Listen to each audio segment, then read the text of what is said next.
तिमिरग्राम नाम का एक छोटा सा गांव पहाड़ों और जंगलों के बीच बसा हुआ था। यह गांव बेहद पुराना था और यहाँ के लोग बेहद अंधविश्वासी थे। गांव के पास एक बड़ी पहाड़ी थी जिसे लोग भूतिया पर्वत कहते थे। यह जगह हमेशा घने कोहरे से ढकी रहती थी और अजीब अजीब आवाजें यहाँ से सुनाई देती थीं। लोग कहते थे कि इस पहाड़ी पर कोई अदृश्य शक्ति रहती है जो लोगों को अपने जाल में फंसा लेती है। इसलिए किसी को भी शाम ढलने के बाद उस पहाड़ी के पास जाने की हिम्मत नहीं होती थी। गांव में एक युवक था जिसका नाम अर्जुन था। वह स्वभाव से निडर और जिज्ञासु था। उसने बचपन से ही इस भूतिया पर्वत की कहानियां सुनी थीं, लेकिन उसे इन बातों पर यकीन नहीं था। उसे लगता था कि यह सब केवल डर पैदा करने के लिए बनाई गई कहानियां हैं। वह जानना चाहता था कि इस पहाड़ी के पीछे का सच क्या है। एक दिन उसने तय किया कि वह इस पहाड़ी पर जाएगा और वहां के रहस्य का पता लगाएगा। उसने अपनी योजना को अपने दोस्तों के साथ साझा किया। उसके दो दोस्त रोहित और समीर भी इस रोमांचक यात्रा में उसके साथ जाने के लिए तैयार हो गए। तीनों ने तय किया कि वे अगली रात को पहाड़ी पर जाएंगे। रात के समय गांव में सन्नाटा होता था और कोई भी उन्हें वहां जाते हुए नहीं देख सकेगा। जैसे ही रात का अंधेरा घना हुआ, तीनों ने अपनी टॉर्च, रस्सी और खाने पीने का सामान लिया और चुपचाप घर से निकल पड़े। पहाड़ी के पास पहुंचते ही उन्हें अजीब सा एहसास हुआ। हवा में एक अजीब सी ठंडक थी और हर तरफ सन्नाटा था। सिर्फ उनके पैरों की आवाज और कुछ दूर जंगल में झींगुरों की आवाज सुनाई दे रही थी। पहाड़ी पर चढ़ते समय उन्हें महसूस हुआ कि रास्ता जितना दिखता था उससे कहीं ज्यादा खतरनाक था। हर कदम पर ऐसा लगता था जैसे कोई उन्हें देख रहा हो। अर्जुन ने इसे नजरअंदाज किया और आगे बढ़ता गया। थोड़ी देर बाद उन्हें एक पुरानी टूटी फूटी झोपड़ी दिखाई दी। झोपड़ी के पास एक सूखा पेड़ खड़ा था और उस पर एक उल्लू बैठा था जो लगातार उन्हें घूर रहा था। झोपड़ी के अंदर जाने पर उन्होंने देखा कि वहां धूल और मकड़ी के जाले थे। एक कोने में एक पुराना लकड़ी का संदूक रखा था। अर्जुन ने संदूक को खोलने की कोशिश की, लेकिन वह जाम था। जैसे ही उसने जोर लगाया, संदूक अचानक अपने आप खुल गया और अंदर से एक ठंडी हवा का झोंका बाहर निकला। संदूक के अंदर एक पुरानी किताब रखी थी जिसके पन्ने पीले पड़ चुके थे। अर्जुन ने किताब को उठाया और उसे पढ़ने की कोशिश की। किताब पर लिखी भाषा अजीब थी, लेकिन कुछ पंक्तियां हिंदी में भी थीं। उन पंक्तियों में लिखा था, जो इस किताब को खोलेगा वह अपने साथ विनाश को बुलाएगा। यह पढ़ते ही समीर ने अर्जुन को किताब वापस रखने को कहा, लेकिन अर्जुन ने इसे मजाक में लिया। जैसे ही उन्होंने किताब को उठाया, झोपड़ी के अंदर अजीब अजीब आवाजें गूंजने लगी। ऐसा लगा जैसे कोई उनके पास ही फुसफुसा रहा हो। डर के मारे तीनों बाहर भागे, लेकिन बाहर का माहौल और भी डरावना हो गया था। आसमान में बिजली चमक रही थी और पहाड़ी पर हल्की हल्की बारिश हो रही थी। आगे बढ़ते हुए उन्होंने देखा कि रास्ता अचानक गायब हो गया है। जो रास्ता उन्हें नीचे ले जाता वह अब वहां नहीं था। चारों तरफ घना अंधेरा था और उनकी टॉर्च भी अब कमजोर पड़ने लगी थी। अर्जुन ने हिम्मत जुटाई और कहा कि हमें एक साथ रहना होगा। थोड़ी दूर चलने के बाद उन्हें एक गुफा दिखाई दी। गुफा से लाल रोशनी आ रही थी और अंदर से किसी के गाने की आवाज सुनाई दे रही थी। आवाज बेहद मोहक थी, लेकिन साथ ही डरावनी भी। अर्जुन ने गुफा में जाने का फैसला किया, जबकि रोहित और समीर उसे रोकने की कोशिश कर रहे थे। जैसे ही अर्जुन गुफा में दाखिल हुआ, रोहित और समीर ने देखा कि गुफा के दरवाजे पर एक अजीब सी परछाई दिखाई दी। वह परछाई धीरे धीरे उनके करीब आ रही थी। डर के मारे दोनों चिल्लाए, लेकिन अर्जुन ने उनकी आवाज नहीं सुनी। गुफा के अंदर अर्जुन को एक विशाल कक्ष दिखाई दिया, जिसमें एक पत्थर का सिंहासन था। सिंहासन पर एक बूढ़ा आदमी बैठा था, जिसकी आंखें चमक रही थीं। बूढ़े आदमी ने अर्जुन को देखकर कहा, तुमने यहां आकर बहुत बड़ी गलती कर दी है। अब तुम वापस नहीं जा सकते। अर्जुन ने डरते हुए पूछा, आप कौन हैं और यह जगह क्या है?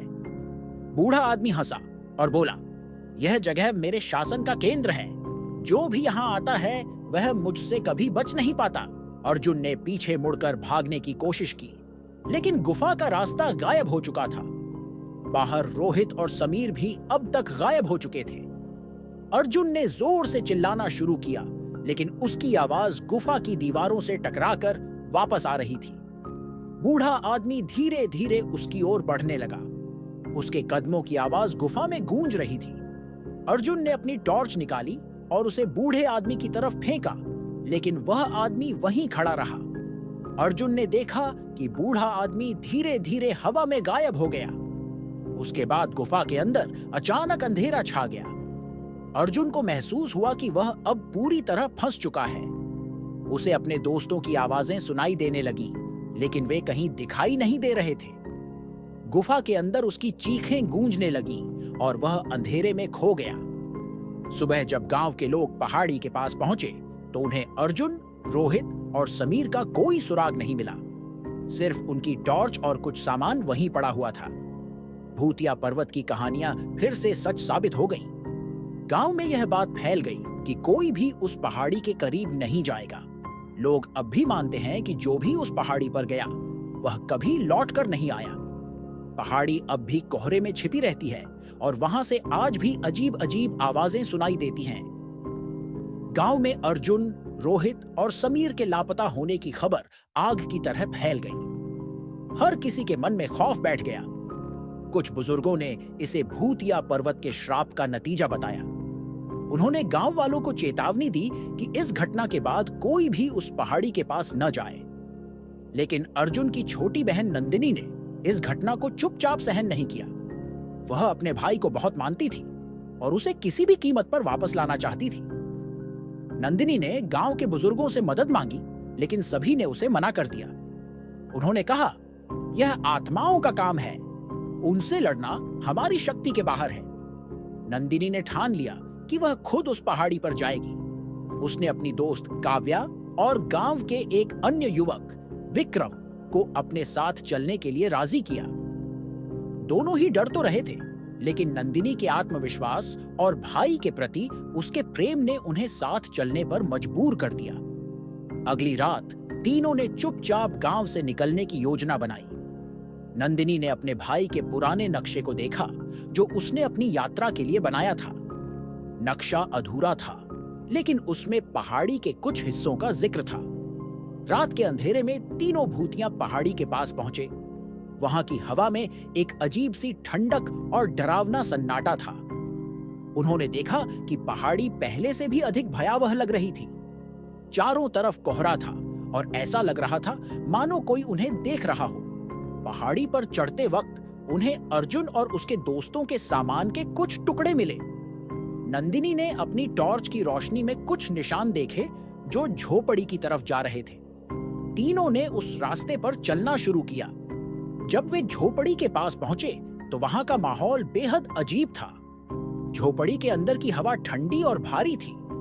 वहां की दीवारों पर अजीब अजीब आकृतियां बनी हुई थीं, जिन्हें देखकर ऐसा लग रहा था जैसे वे किसी प्राचीन भाषा में लिखी गई चेतावनियां थीं। नंदिनी ने उस संदूक को देखा जिसे अर्जुन ने खोला था। संदूक अब खाली था, लेकिन उसके अंदर से तेज ठंडी हवा निकल रही थी। तभी झोपड़ी के कोने में रखी एक पुरानी लालटेन अपने आप जल उठी। उसकी रोशनी में उन्हें एक छाया दिखाई दी जो दीवारों पर तेजी से हिल रही थी। काव्या ने डरते हुए कहा, हमें यहां से वापस जाना चाहिए, यह जगह ठीक नहीं लग रही। लेकिन नंदिनी ने कहा, नहीं, मैं अर्जुन को ढूंढे बिना वापस नहीं जाऊंगी। वे झोपड़ी से बाहर निकले और पहाड़ी की गुफा की तरफ बढ़ने लगे। गुफा के पास पहुंचते ही उन्हें वही लाल रोशनी और गाने की आवाज सुनाई दी जो अर्जुन ने देखी और सुनी थी। नंदिनी ने विक्रम और काव्या को हिम्मत दिलाई और गुफा के अंदर चलने को कहा। जैसे ही वे गुफा के अंदर पहुंचे, उन्हें चारों तरफ से ठंडी हवा ने घेर लिया। गुफा का अंदरूनी हिस्सा बहुत बड़ा था और उसकी दीवारों पर चमकते हुए अजीब चिन्ह बने हुए थे। नंदिनी ने उन चिन्हों को ध्यान से देखा। वे कुछ मंत्रों की तरह लग रहे थे, लेकिन उनका अर्थ समझ पाना मुश्किल था। अचानक गुफा के अंदर अंधेरा छा गया। तीनों ने अपनी टॉर्च चालू की, लेकिन उनकी रोशनी भी धीरे धीरे मध्यम पड़ने लगी। तभी गुफा के केंद्र में एक चमकदार घेरा बन गया और उसमें से वही बूढ़ा आदमी प्रकट हुआ बूढ़ा आदमी जोर से हंसा और बोला, तुम लोग यहाँ क्यों आए हो? क्या तुम अपनी जान से हाथ धोना चाहते हो? नंदिनी ने हिम्मत जुटाकर कहा, हम यहाँ अपने भाई अर्जुन को ढूंढने आए हैं, उसे वापस भेज दो। बूढ़ा आदमी एक पल के लिए चुप हो गया। फिर उसने कहा, अर्जुन ने मेरे नियम तोड़े हैं। उसने वह किताब छुई है जिसे छूना मना था। अब वह मेरे जाल में फंस चुका है। नंदिनी ने गुस्से में कहा, अगर उसने गलती की है तो उसे सजा दो, लेकिन उसे यहां से जाने दो। बूढ़ा आदमी फिर से हंसा और बोला, अगर तुम उसे बचाना चाहती हो तो तुम्हें एक परीक्षा देनी होगी। अगर तुमने यह परीक्षा पास कर ली तो मैं तुम्हारे भाई और उसके दोस्तों को छोड़ दूंगा, लेकिन अगर तुम असफल हुई तो तुम सब यहीं फंस जाओगे। नंदिनी ने बिना सोचे समझे हां कह दिया। बूढ़ा आदमी मुस्कुराया और अपने हाथ उठाए। गुफा की दीवारें हिलने लगीं और वहां से एक बड़ी खतरनाक भूल भुलैया बन गई। उसने कहा, इस भूल भुलैया में तुम्हारे भाई और उसके दोस्तों की आत्माएं छिपी हैं। अगर तुम सूरज निकलने से पहले उन्हें ढूंढ पाई तो तुम सब आजाद हो जाओगे, लेकिन अगर नहीं तो तुम सब हमेशा के लिए मेरी दुनिया का हिस्सा बन जाओगे। तीनों ने भूल भुलैया में प्रवेश किया। यह जगह बेहद डरावनी थी और हर मोड़ पर ऐसा लगता था जैसे कोई उन्हें देख रहा हो। भूल भुलैया में कई फंदे और डरावनी आवाजें थीं। हर कदम पर उनकी हिम्मत का इम्तिहान लिया जा रहा था। आगे जाकर उन्होंने अर्जुन और उसके दोस्तों की आवाजें सुनी, लेकिन वे कहीं नजर नहीं आ रहे थे। नंदिनी ने अपनी सूझबूझ और हिम्मत से एक एक करके उन फंदों को पार किया। सूरज की पहली किरण निकलने से कुछ पल पहले नंदिनी ने अर्जुन, रोहित और समीर को एक कोने में कैद पाया। नंदिनी ने उनकी कैद को तोड़ा और सभी भूल भुलैया से बाहर निकल आए। बूढ़ा आदमी गुस्से में जोर से चिल्लाया, लेकिन उसने अपना वादा निभाया और सभी को छोड़ दिया। गांव लौटने के बाद नंदिनी ने वह किताब गांव के पुजारी को दे दी, जिन्होंने उसे गंगा में बहा दिया। इसके बाद गांव के लोगों ने उस पहाड़ी के पास जाने की हिम्मत कभी नहीं की, लेकिन अब भी रात के समय वहां से अजीब आवाजें आती थीं, मानो वह बूढ़ा आदमी अपनी हार का बदला लेने की योजना बना रहा हो। गांव में जीवन धीरे धीरे सामान्य हो रहा था, लेकिन अर्जुन, रोहित और समीर के मन में वह डरावना अनुभव गहराई तक बस गया था। वे रात में अक्सर डरावने सपने देखते थे। इन सपनों में उन्हें वह बूढ़ा आदमी और भूतिया भूल भुलैया बार बार दिखती थी। अर्जुन ने महसूस किया कि वह कुछ अजीब से बंधन में फंसा हुआ है। एक रात अर्जुन को सपना आया कि वह फिर से गुफा में है। इस बार गुफा में लाल रोशनी नहीं थी, बल्कि अंधेरा घना और ठंडा था। उसे लगा जैसे कोई उसे पुकार रहा है। जब वह पास गया तो उसने देखा कि वह बूढ़ा आदमी एक बार फिर उसके सामने खड़ा था। बूढ़ा आदमी गुस्से में बोला, तुमने मुझसे छुटकारा पा लिया, लेकिन यह खेल अभी खत्म नहीं हुआ है। तुम्हारा और तुम्हारे परिवार का हिसाब अब भी बाकी है।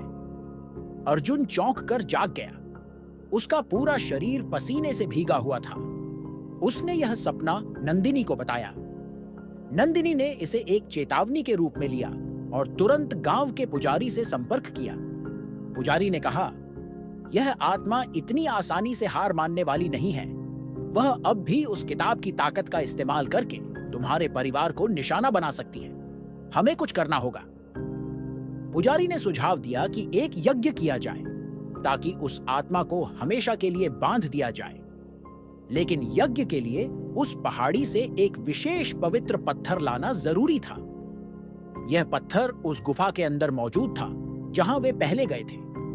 नंदिनी, अर्जुन और विक्रम ने एक बार फिर पहाड़ी पर जाने का फैसला किया। इस बार गांव के कुछ और लोग भी उनके साथ चलने को तैयार हो गए। वे सब मिलकर उस आत्मा को खत्म करने की योजना बनाने लगे। अगले दिन रात को वे सभी उस पहाड़ी की ओर रवाना हुए। इस बार उनकी संख्या अधिक थी, लेकिन डर उतना ही गहरा। गुफा तक पहुंचने का रास्ता अब और भी पेचीदा और अजीब लग रहा था। ऐसा लगता था जैसे कोई अदृश्य शक्ति उन्हें रोकने की कोशिश कर रही हो। जैसे ही वे गुफा के पास पहुंचे, हवा में एक अजीब सी सिहरन थी।